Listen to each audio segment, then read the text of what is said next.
We are live now. Okay.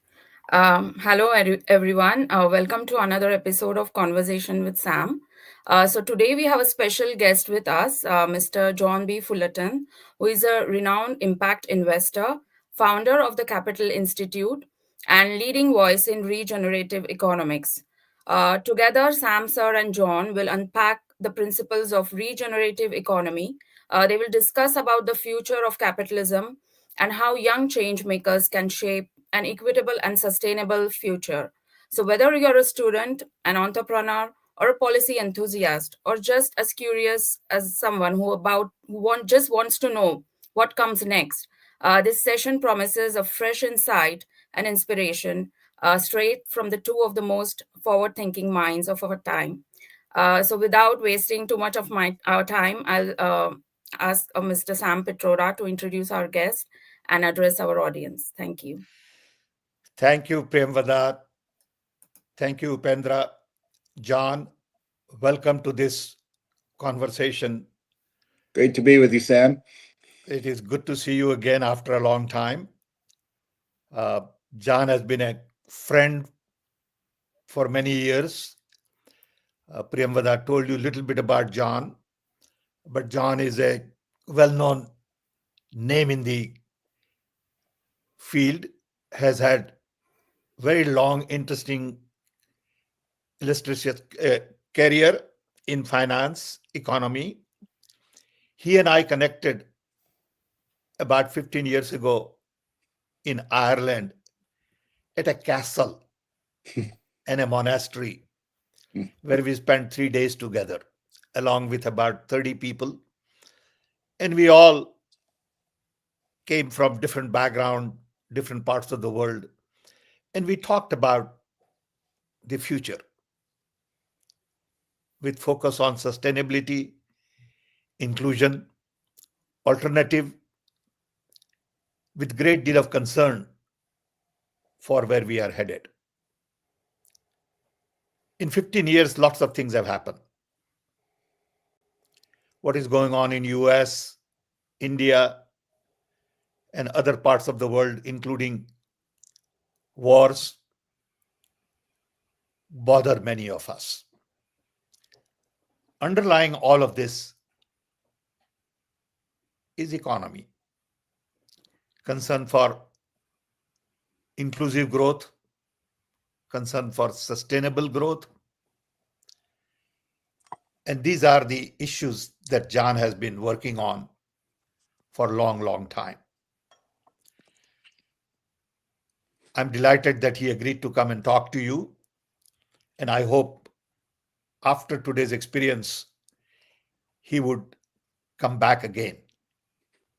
John, this is a group of about 500 to 700 young people who connect. And then offline, about maybe 4,000 or 5,000 people look at it.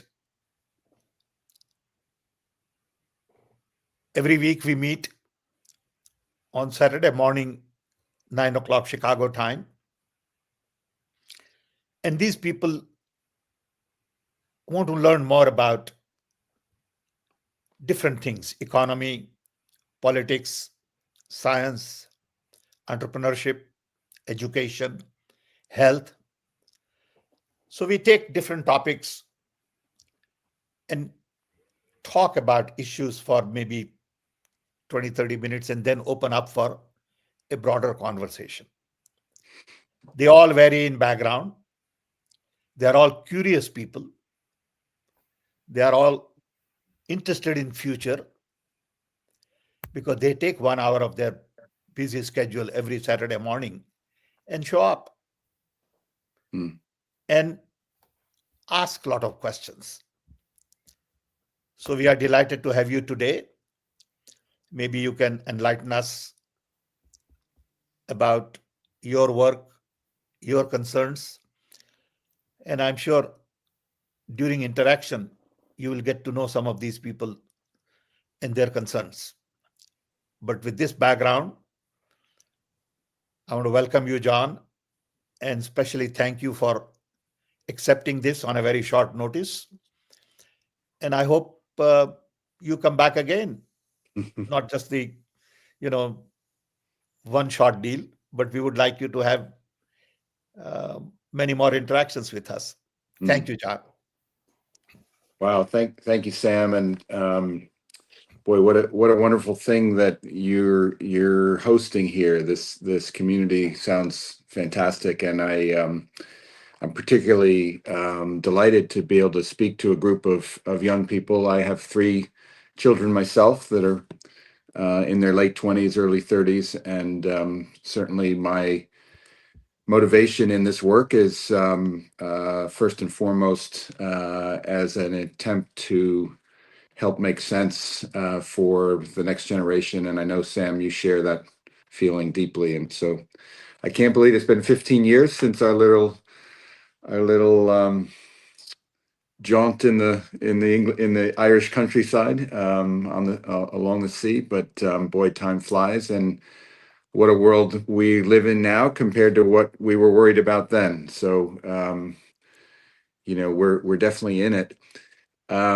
Maybe I just start by sharing a little bit of my own story, just to give some context. Please. As Sam mentioned, I have worked in the belly of the beast. I went to work at J.P. Morgan right out of college a long time ago, when J.P. Morgan was actually a much smaller firm with a wonderful culture and a great place to learn about global finance. And to kind of make a long story short, I did what young people are supposed to do, it seemed, and built a career and built success. And it was a fascinating time when derivatives were the technology that was reinventing the capital markets. And I was sort of a early first generation derivatives specialist, Tokyo, London, New York, the whole globalization thing. And in Iraq, I started to get restless and asking myself what I was doing with my life, what the purpose was. And so in 2001, Chase Manhattan Bank bought Morgan. It was called a merger, but it was a takeover. The culture was gone, and I chose to step away and think about what I wanted to do next. All I knew is I didn't want to keep doing what I was doing. And I decided to take the summer off. Maybe it's relevant. I'd already begun thinking about aligning capital and social purpose. In the United States, we have something called charter schools, and I had made an investment in a charter school management company. And so I was intrigued with this idea, back in the late 1990s, of aligning the capitalist system with social and environmental purposes. But I didn't know anything, now we call that impact investing. I didn't really I was just curious and exploring. Anyway, I left in 2001, and the first day I had a meeting back in Manhattan to think about what I was going to do next. It was a meeting with a guy who ran a different charter school than the one I had invested in, and I was thinking about starting a nonprofit charter school company. And as I was in the subway heading downtown for this meeting that was at 9:30 in the morning, at City Hall, which is sort of 2 stops from where my meeting was, this guy got in the subway, and he announced that they'd just flown a plane into the Trade Center. And so I got out and went to the street to see what was going on, and witnessed the second plane exploding in the Trade Center. And that experience kind of shook me to the core, pushed me into a long period of introspection, and I call it deep think. And in that, I started reading books that bankers don't read, and I discovered the ecological crisis as a systemic issue. And I read a book called Limits to Growth, which essentially was a 1972 report to the Club of Rome that explained essentially that we were breaking the boundaries of the planet. Planetary boundaries wasn't a concept yet, but essentially talked about overshoot, and the takeaway was that exponential growth on a finite planet is in violation of the law of physics.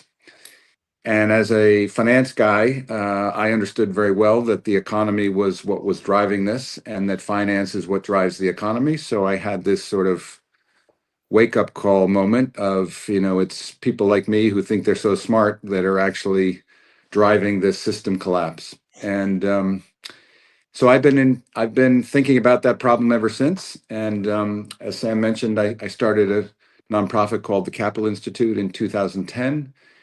And again, just sort of cutting to the chase, that search has led me to an understanding of how our economics and finance have gone astray, unrelated to the ethical and moral issues that many of us would point to. It's actually the system design that is flawed at a very fundamental level. And so I believe what we're now calling the polycrisis, this interconnected set of crises that are that amplify each other and feedback to each other, that are both ecological in nature, they're economic in nature, they're financial in nature, they're social in nature, and now, of course, they're very political in nature. These are actually symptoms of a much deeper root cause. And what I believe that deeper root cause is what some people refer to as the myth of separation. This idea that we are separate from each other, we are individualist beings, not connected to each other, and that we, in aggregate, are separate from this abstraction we call nature. And it turns out that those two ideas are actually in conflict with our latest scientific understanding of reality. The 2022 Nobel Prize in Physics was awarded for this idea of universal entanglement, non-locality. And so we actually know scientifically now this idea that our ancient wisdom traditions have always talked about as oneness, that everything is connected to everything and everything is interdependent in everything. Now, why is this relevant to the economy? Well, it turns out in my study of economics, I was an economics major, but they don't teach you this in economics class. Neoclassical economics, which is the foundational framework, the theoretical framework for all modern economies, whether they're neoliberal conservative expressions of economics or the more, left-leaning democratic socialism versions of economics. All of them are built on this neoclassical framework. And I was startled to learn how the neoclassical economists, and this, I do courses on this. There's a longer version of this, but the gist of it is that neoclassical economics is built on a Newtonian physics foundation. And the early economists, Irving Fisher, for example, in his textbook, I discovered they literally took the mathematical formulas from Newtonian physics and assumed they applied to this system called the economy. So the thing is literally made up on a basis of assumptions that are fatally flawed.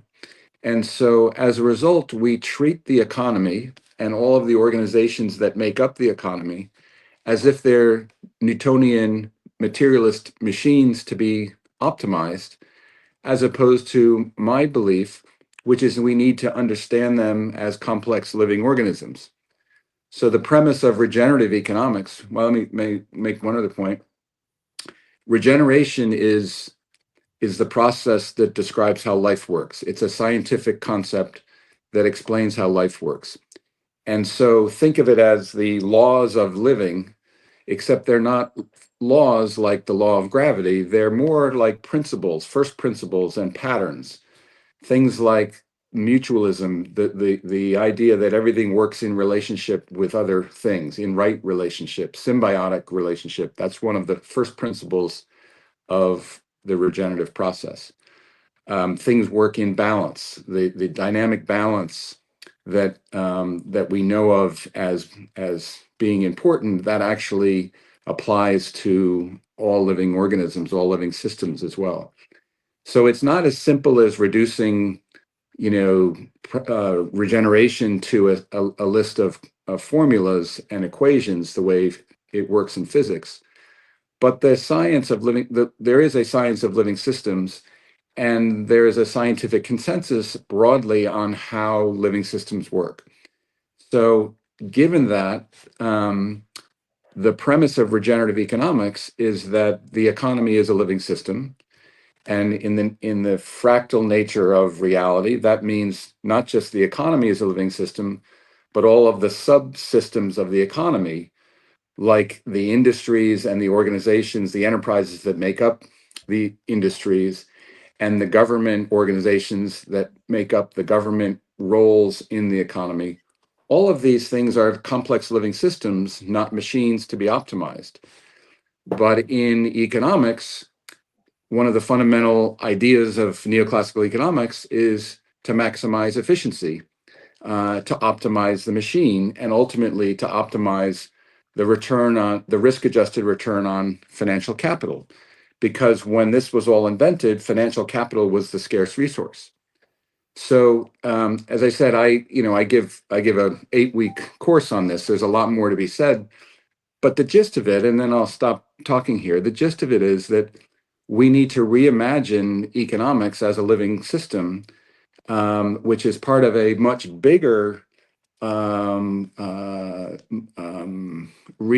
awakening, because this actually applies not just to economics, it applies to health. So the whole movement toward holistic health, functional medicine, is the same expression of shifting out of this Newtonian reductionist logic worldview into a living systems worldview. The same thing has to happen with our education systems. We've created an education system to optimize the efficiency of all the specialty parts, as opposed to a holistic education system that is essentially the move toward transdisciplinary education is the same expression of this holistic approach in education. It's the same thing happening in agriculture. The move from industrial agriculture, which is the expression of this reductionist, mechanistic, optimize the machine logic in agriculture that is destroying the soil and the planet. We have to move that into what we now call regenerative agriculture, and I could go on and on and on. And so the symptoms, things like climate change and biodiversity loss and extreme inequality and the extreme physical and mental health issues that are facing humanity now, these are all actually symptoms of this much deeper interconnected crisis that we're facing. And, you guys all, you either intuit this or you understand this far better than the old folks like Sam and I, because we've grown up in a world that celebrated this reductionist, mechanistic, materialist thinking. And we've not only celebrated, but we've awarded it and promoted it as, our greatest advances and our greatest achievements. And there are a lot of advances and achievements. So the issue isn't that this reductionist break things into parts in order to understand the parts approach to things. It's not that that's wrong. It's just that it doesn't apply to complexity. It applies to things that are complicated, which are technologies and machines. But we confuse what's complicated with what's complex.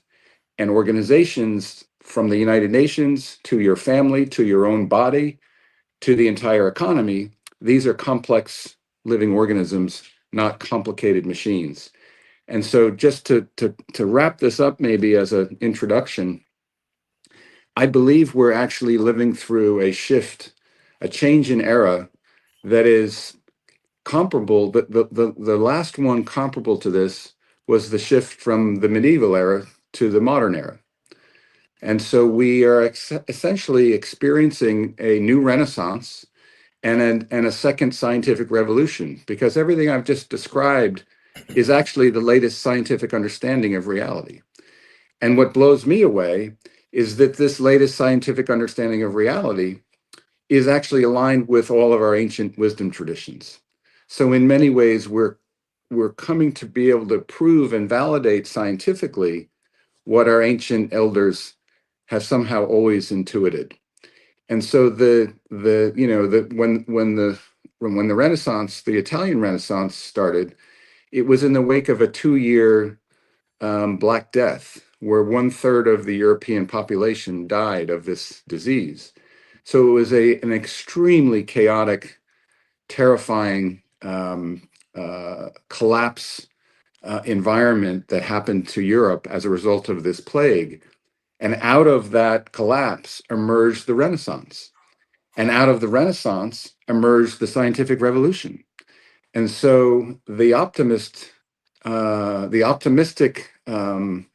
side of this story is that this tumultuous chaos that we all experience, and the drama that it has created, and the uncertainty and the fear that it evokes in us, is actually, I believe, part of the necessary cycle of how life works. There's growth, there's maturation, and then there's decay, and then reorganization.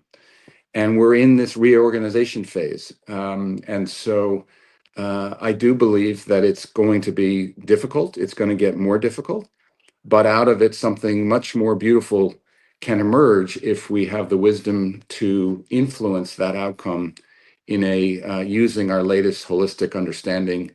And unfortunately, the forces moving in the opposite direction have become extremely powerful and extremely strong.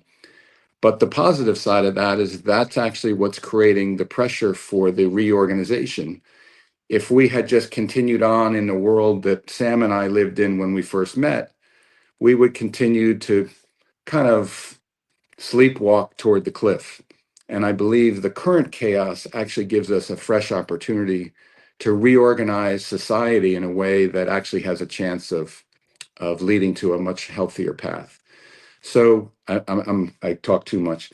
In closing, the metaphor here is we're in the middle of a metamorphosis, a genuine metamorphosis, and what I call the finance algorithm, the way finance drives capitalist decision making in our economies, in many ways is the immune system that's keeping the economy trapped in its unhealthy form. And so at the core of my work is to try to figure out how we degrade that immune system to allow this more beautiful possibility to emerge. And there's lots of things happening, much of it grassroots level, that is part of that story. But that is the work, and that is the experience that all of us will probably have our lives dominated by. So it's a metamorphosis, but we don't yet know what the butterfly looks like. Maybe I'll stop talking with that. Thanks, John. Really I appreciate your sort of overview. But what you're basically saying is that we are optimizing for wrong things. Mm-hmm. That we are always optimizing for profit, material, efficiency, productivity, cost reduction, but we are not optimizing for planet. So recently I've been saying a lot on the fact that we are all focused on profit and power, Mm-hmm. as opposed to focusing on planet and people. Mm-hmm. The question I need to ask myself is, whatever I do, is it good for people or bad for people? Mm. Is it good for planet or bad for planet? I think this is the wisdom our ancestors had. Mm-hmm. That's how they looked at the holistic approach to everything. Mm-hmm. Saying whatever they do, is it good for planet? If it is not good for planet, don't do it. Mm-hmm. If it is not good for people, don't do it. Everyone today, whether it's in business or politics, economy, are trying to optimize on wrong things. And that's your basic message, I assume. Yeah, I yes, and even expression of optimizing. Like the reason our ancestors thought about, is this good for the planet? Is this good for people? Is because they understood that people are inextricably connected to planet. So it'd be like saying, you know, should I bite my arm off? Um, and saying, am I optimizing for my arm or am I optimizing for me? Well, if I bite my arm off, it's obviously bad for both my arm and me. So they understood this idea of oneness, this interconnectedness. There was no, in fact, in my understanding, in indigenous languages, there is no word for nature. There's a way to say my relationship to the forest or my relationship to the river, but the concept of nature as being other than me is not even in it's not even a concept. So I would go further, Sam, and say that it's not even what are we optimizing for? It's, are we creating the conditions for health, for holistic health? And what's the great basketball coach? I'm blanking on his name. He's like the most winning NBA champion coach of all time. He was the coach of the Chicago Bulls. You'll help me, Sam. Who am I thinking of? Can't No? remember. Okay. Anyway, he I have a quote of his in one of my slides where Phil Jackson is the guy I'm thinking of. Okay. And he was a deep holistic thinker. And he there's this quote where he says, you know, the best we can do is create the conditions for success and then let go of the outcome. So here, the winningest athletic coach of all time is not saying, what am I optimizing for? He's saying, how do I create the conditions for success, for health, and then let go of the outcome? And that's essentially how life works, right? Life doesn't optimize. Life is constantly adapting and responding to the changing context. And so the right thing to optimize for today is going to be different than the right thing to optimize for tomorrow, because between today and tomorrow, the context has changed. And so it's this constant evolving process, which is the genius of life. And what I'm proposing is we need to learn that process first and foremost, which means, you know, we need to re-educate. How many people who are in positions of power have even taken an ecology course?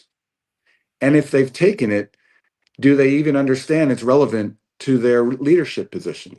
I would suggest zero. Yeah. Zero. And certainly the people running Wall Street don't think about ecology other than, oh, there's this externality that we need to now think about in terms of pollution and climate change. And certainly the technology geniuses running Silicon Valley are, you know, they're as extreme, you know, reductionist logic. I mean, and by the way, in case, I mean, Sam understands that as one of the great technologists that I know. I mentioned this to Sam the other day. The guy who literally invented the microprocessor is saying the same thing. And he's written a book called Irreducible, if anyone's interested. And he has had his own awakening and discovered that consciousness is actually the foundation layer of reality. And so the material world that we all experience as reality is manifested out of consciousness. He, you know, he's far more sophisticated about this latest science than I am, obviously. But there are many physicists who have moved from this, you know, reductionist understanding of trying to define reality and finding that it's limited and that it doesn't tell the whole story. And the names associated with this shift, one current contemporary one is Fritjof Capra, whose work I highly recommend. But you'll be more familiar with names like perhaps David Bohm and Albert Einstein. These people have also come to the same conclusion. So the problem is that the people, quote unquote, running the world whether in business or government positions, they don't understand this. And that's why this is a great awakening moment. Just like in the medieval era, the people running the Catholic Church didn't understand that the earth was not the center of the universe. So it's another analogy. This is a Copernican moment for humanity, where we're discovering that we're running the world on a flawed worldview. In this case, it's not that the earth is the center of the universe rather than the earth is rotating around the sun. In this case, it's that the economy is a machine that can be optimized for money. That's a earth-centric, flat earth worldview that no longer works. Good.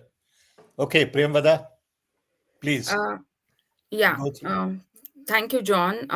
Just before I begin with audience questions, my own question: how do we make these big corporations transition into a regenerative economy? Because what we see all over the world, including India, is that the corporates, because of their greed, they are just not bothered about the nature. Like we have in India, so many of the lands, the forest being Yeah, just destroyed for the sake of mining. yeah, uh, yeah, so how do you think we can promote it, and is this possible even to because this is yeah. a fairly new concept? Thank you. Well, that's the $1 million, $1 trillion question. And you know, I've been working on that question since before I met Sam. Mm. And if I had a good answer for it, we would be in a different place. So I think the first thing is I just need to acknowledge I don't have a plan on how to do this that is credible, but I do have a theory of change. And I don't believe, having spent not a huge amount of time trying to convince CEOs and bankers, because I found it fruitless. But I do believe that a study of complexity science helps offer a clue. And so let me share a beautiful saying from a man named Ile Prigogine, who was a Nobel Prize winning chemist and one of the early chaos theory proponents, and a deep thinker about complex adaptive systems. And he said, when a system is far from when a system is in far from equilibrium, meaning in a chaotic, um, fragile state, and I think it's safe to assume that our global economy is in a fragile state of disequilibrium. Um, he then says, small islands of coherence can shift the entire system. So that's profound for a number of reasons. One, it means that it doesn't require us convincing CEOs of big bad corporations, who are trapped in the same system, by the way. If you're the CEO of a corporation and you don't optimize risk adjusted return on capital to promote the stock price, the board of directors will quickly find a replacement for you. So I'm very hesitant. I mean, there are some bad, evil people running companies, but most people running companies are good people that are trapped in this same paradigm that I'm describing. And I don't think that the shift is likely to be led by even the most heroic corporate CEOs because of that trapped in the system problem. Even the best intention, even when they have the best intentions.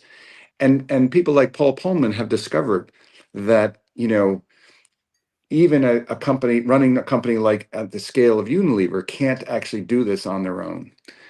So the getting back to the islands of coherence can shift the entire system. What that means is that, you know, you all with Sam here have created a little island of coherence.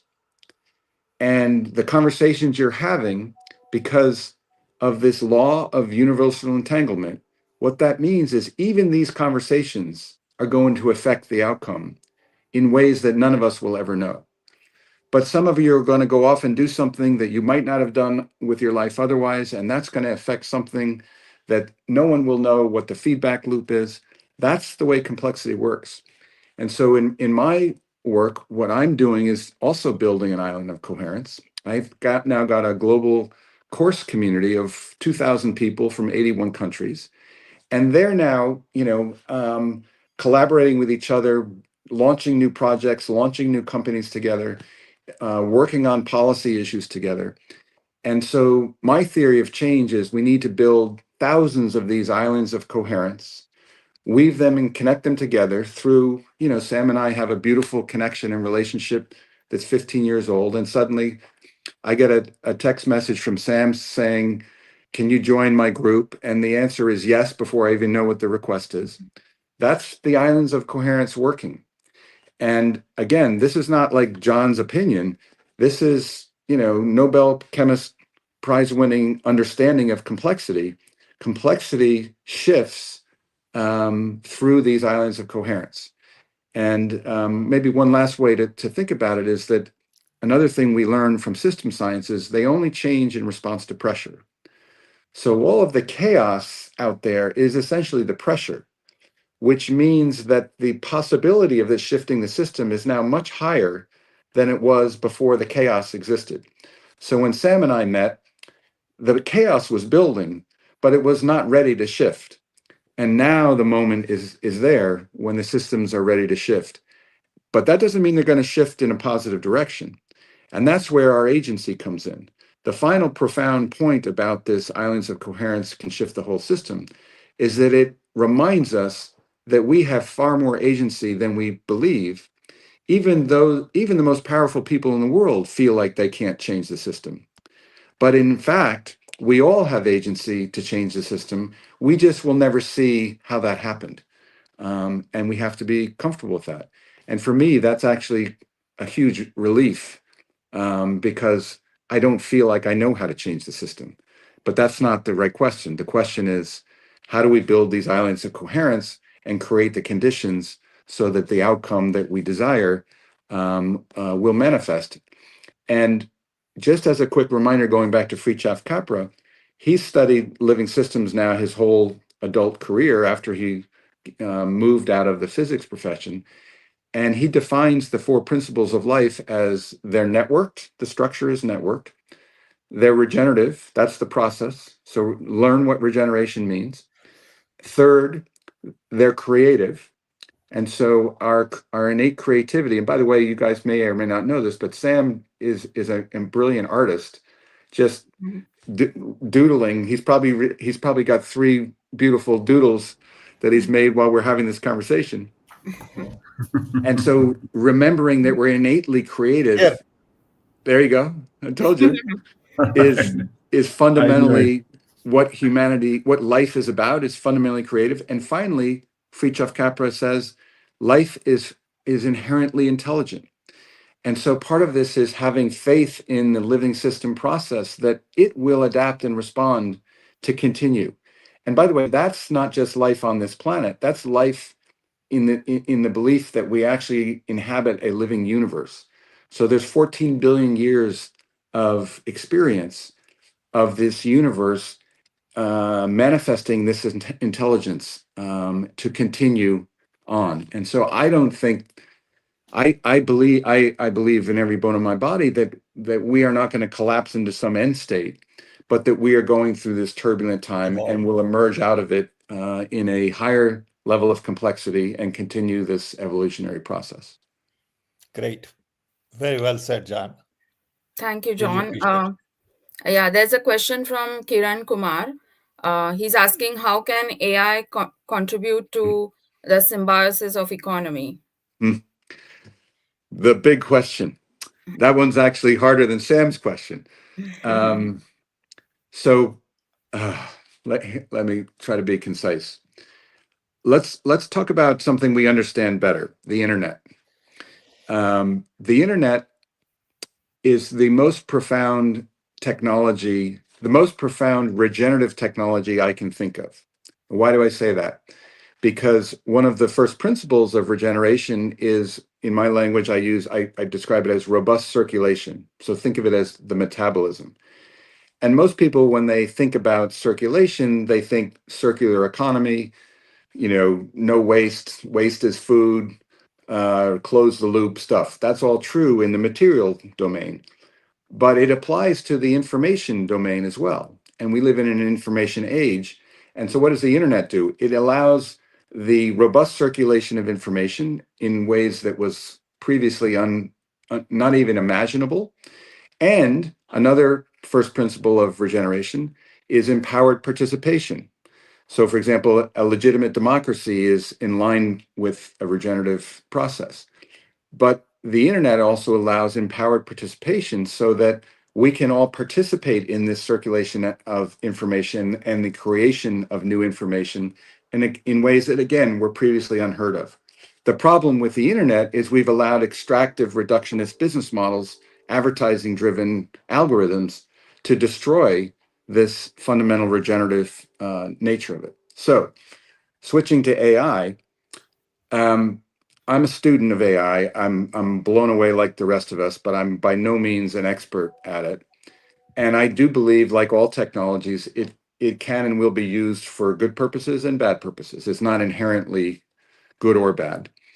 Um, the dangers of it are sort of self-explanatory, but one of the idea that I'm very interested in and working with right now myself is that most of the information that AIs will grab from the internet are part of this reductionist modern age paradigm by definition. That's most of what's out there, which is potentially very, very bad because it will exponentially accelerate our optimized reductionist logic, because that's Very good what point. AI Very will good tell us point. to do, right? But there's this living systems, holistic understanding, ancient wisdom tradition understanding. So Capital Institute right now is building a bot,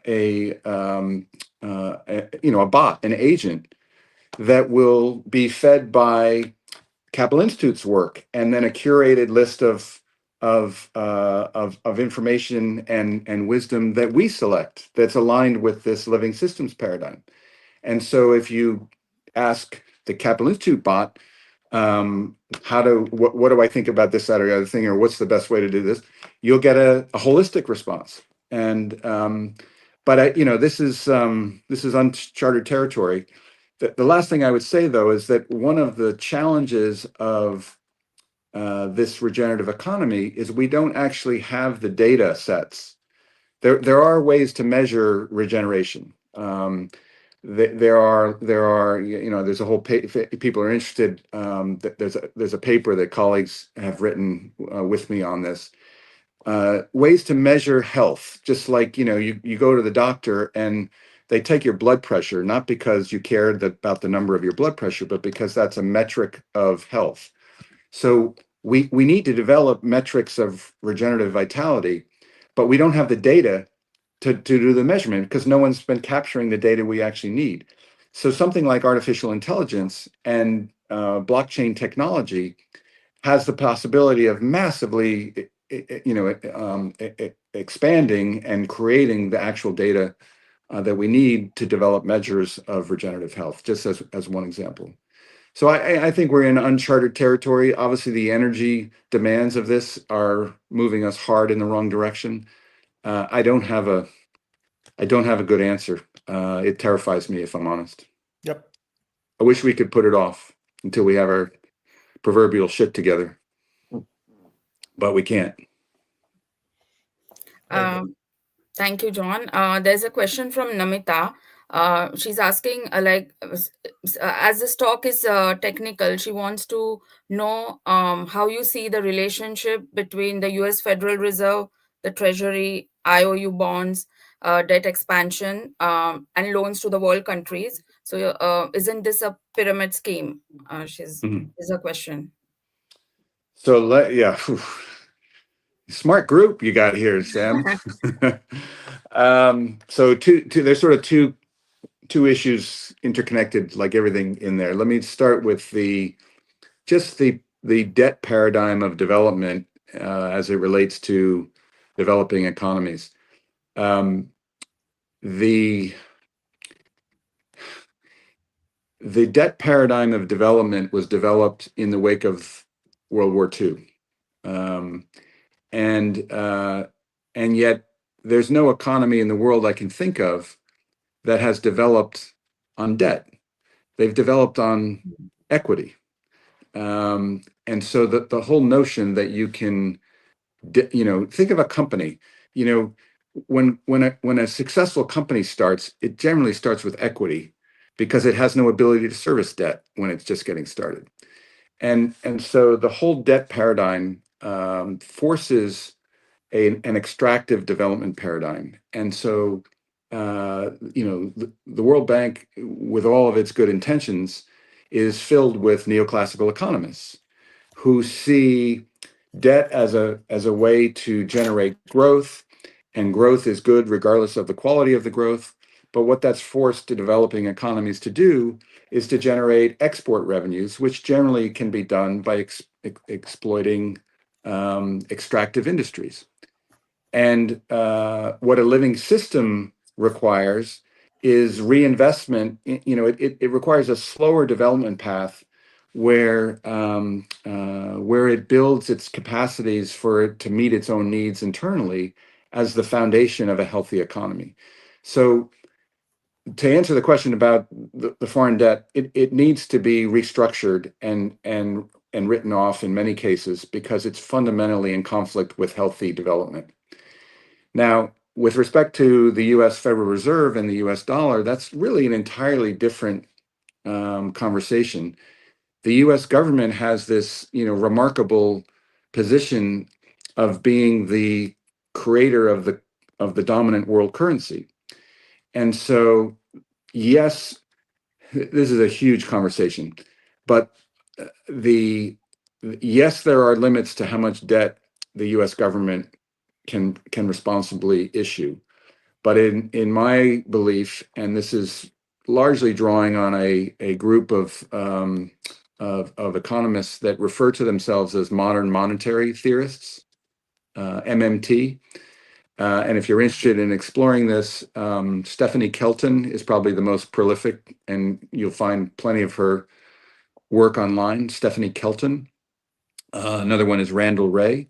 But what they have pointed out is that is two important things. One, when you issue a currency, when you are a government that issues its own currency, like the US dollar, and particularly when it's the dominant global currency, you can essentially issue all of it you want. We're never going to default by unless we desire to.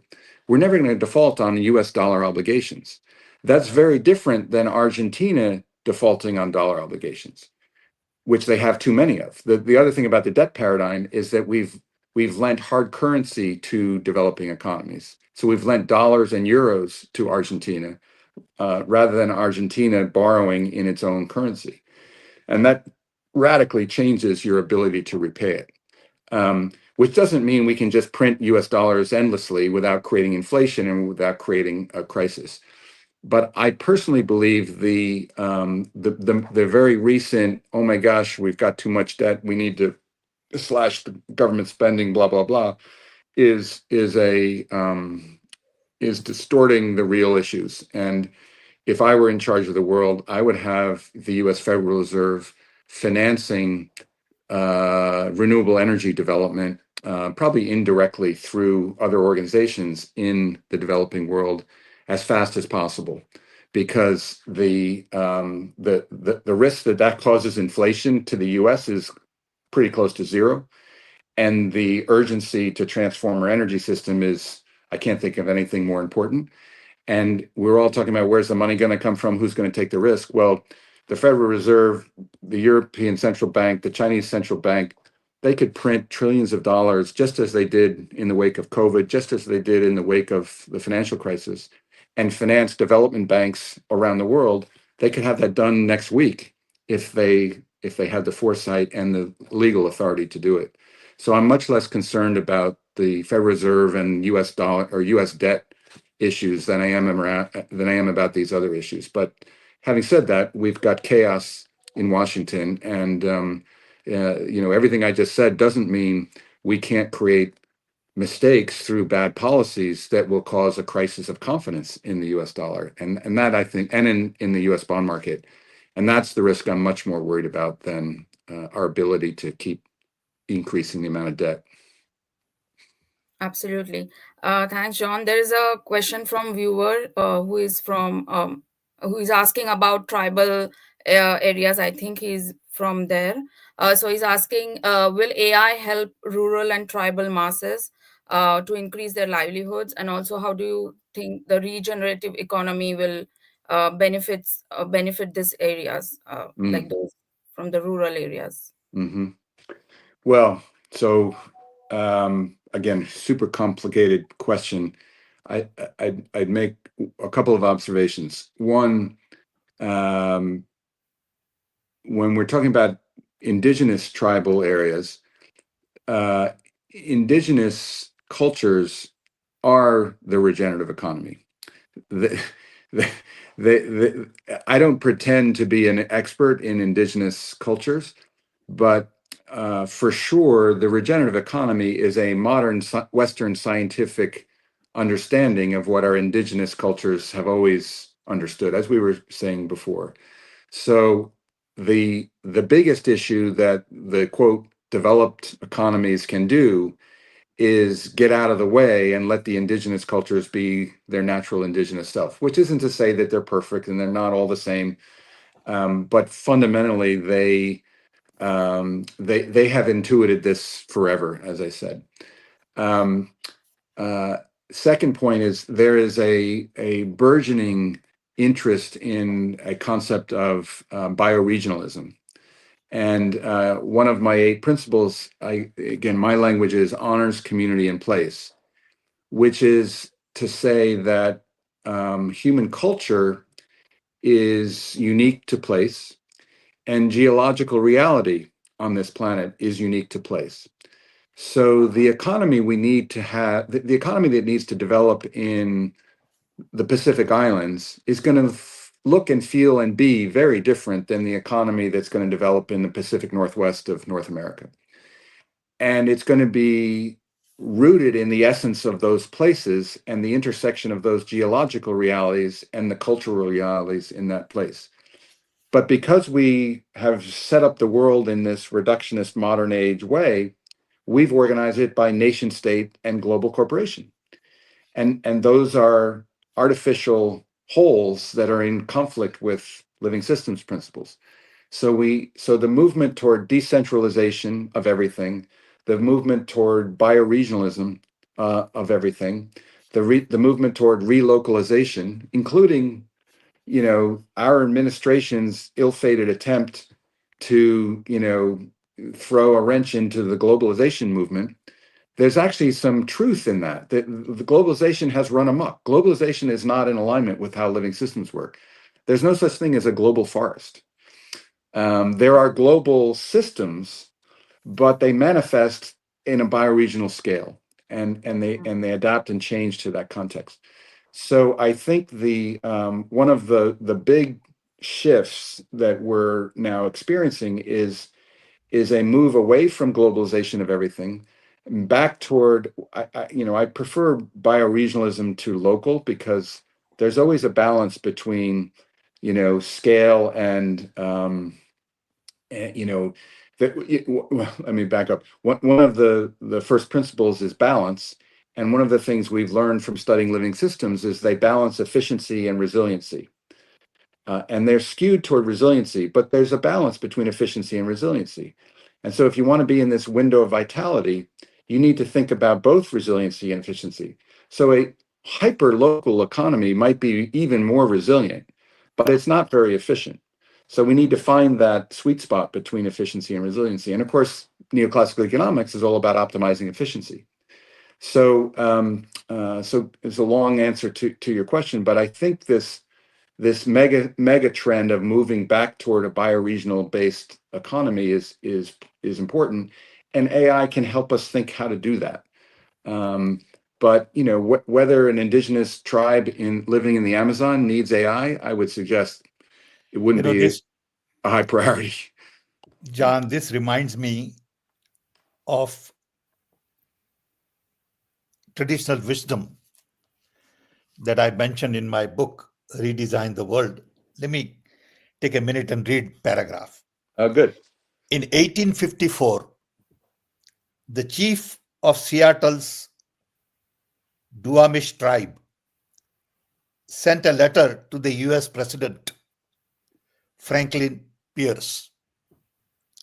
The letter, in iconic influential episode in human history, states the following. 1.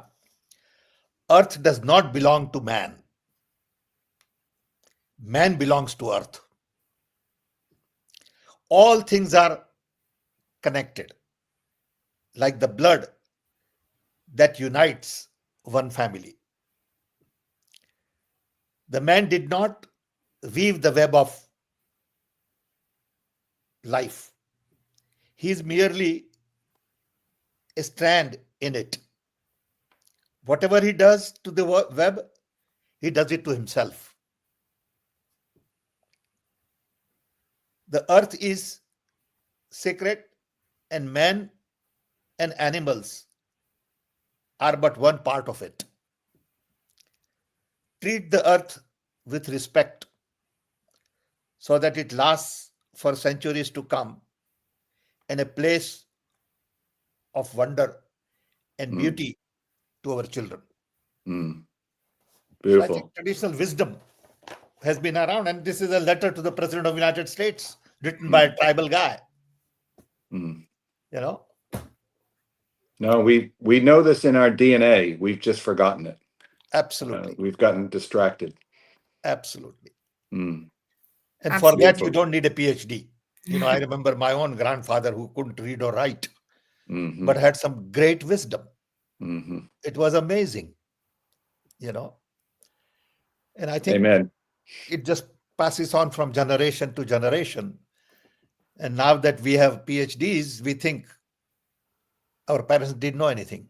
Mhm. You Although know? Sam, I remember thinking my parents didn't know anything not that long ago.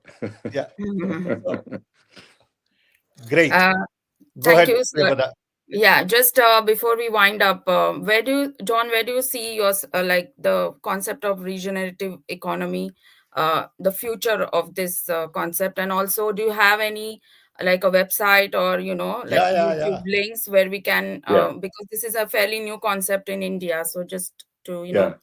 yeah, thank you. So Sam and I talked a while ago. We run a course, and we've had a number of Indian students, both young and not young, in the course community. So the first thing I'd say is go to capitalinstitute.org, and you'll find information about the concept as well as the courses. We actually have a new little short book out, an hour. We call it an hour book. It's a book you can read in an hour. It's not available outside the US yet, but the website for that, and you can put your name on the interest list, and we'll figure out how to deliver to India and other places soon. But it's ourbooks with an s.com. And it's called Regenerative Economics, and it's the essence of regenerative economics in a short little book. And the book is not available. You can't buy it on Amazon. It's a gift economy idea. So you can buy 10 and give 9 to your friends, but you can't just buy one off the Can website. you get a digital copy? Not yet. We're talking That's the about best that, thing to but do. yeah, no, we'll do that. It's literally just out, so we don't have that available yet. The most important thing, though, is if you can, join our course community, because you'll find 2,000 like-minded searchers to collaborate with. And I always say in the course, the community is the curriculum. And the next regenerative economics course will be in the fall. But if you go to With Life, what is it? Withlife.org. I'm confused. It's either withlife.org or .com. That is the course platform, and we offer. I do that with a partner organization called In Rhythm, and we offer now 8 or 9 different course offerings: leadership, organizational design, but it's also just a community of conversations like this that are all free. And we'd love you to join that community. And you'll then get on our mailing list for information and sort of, but this is a lifelong journey that we're embarking on. It's not there's no one course that's going to teach you all this. But what I can say is that the energy in that course community is what keeps me, it's what keeps me going. And so I really would welcome anyone who's intrigued with this to sign up, and maybe Sam, I'll get you the links that you can circulate afterwards in case it's confusing. You and I had a conversation once, right? For your Yeah, book. Sam's in the Sam's one of our thought leaders. I do a number of dialogues, what I call discovery dialogues with wise people and thoughtful people, and so Sam and I had a dialogue that is now recorded and part of the curriculum in the economics course. That would be my suggestion, and I can't remember if I answered the full part of your question. So I just wanted to know what the future of The future, yeah. So I'll leave you with maybe one example of how this transformation is happening already. If you think about a farmer's market, that's a regenerative economy. But if you think about there's a network of businesses in the Basque Country in Spain that are owned as cooperatives, and it's called the Mondragon Cooperative. The Mondragon cooperatives have been around since, I don't know, roughly 1950. They emerged out of the Spanish Civil War chaos. So again, good things emerge out of chaos. And there was a small ion of coherence there that triggered the creation of the Mondragon cooperatives. Most people go study Mondragon and they say, oh, cooperative ownership and governance is the key. And cooperative ownership and governance is an interesting idea that might be applicable in certain contexts. But if you really study the Mondragon cooperative enterprise, and by the way, this is something like 80 businesses, an internal university, an internal bank, total sales of 20 billion euros a year. This is not some little pilot project. Been around for 75 years. If you study that and you understand living systems principles and the regenerative economy, you'll say, oh, that's the regenerative economy, because they manage this 80 companies as a single ecosystem. They don't optimize for profits of individual companies. They manage for the health of the whole. So it is literally a business enterprise that operates like a healthy, mature rainforest. And if company A has to lay off people, they have a commitment to create jobs in company B so that no one, people have security once they're inside this cooperative. They also invest their own money to join this cooperative, so they have skin in the game. It's a profound example, and people have tried to replicate it, but it's unique to the essence of the Basque community, honoring community place. I'm not sure you can ever replicate it the way it exists in the Basque Country. So even when people ask me for examples, I'm always hesitant to say, oh, go look at this, because our natural tendency then is to go do it somewhere else. When in reality, what we need to replicate are the first principles. So I'll close with, every snowflake looks like a snowflake. Every snowflake is unique. So Mondragon is unique, but every snowflake looks like a snowflake. So what needs to manifest in India is going to be different than what manifested in the Basque Country. But what's going to be the same are the living system patterns and principles. That's the whole premise of this work. So our job is to use our own creativity, understand the unique essence of each place in each context, and build and create something new that addresses that specific context. But just like an airplane can't be in violation of the law of gravity, it needs to be aligned with these principles that describe how life works. Absolutely brilliant, John. Thank you both, and we wish you'll be our guest in the near future again with the interesting concept. Thanks, John. Thank you. Really appreciate your taking time. My pleasure. It's great to be with you all. I'm sure we have a lot more to talk. Absolutely. Thanks for your good work. Now, thanks everyone. At least 100 more admirers. Well, join our community. That's where it all happens. I'm just one cog in the machine, as they say. Thank you. Be well, everyone. You raised some very interesting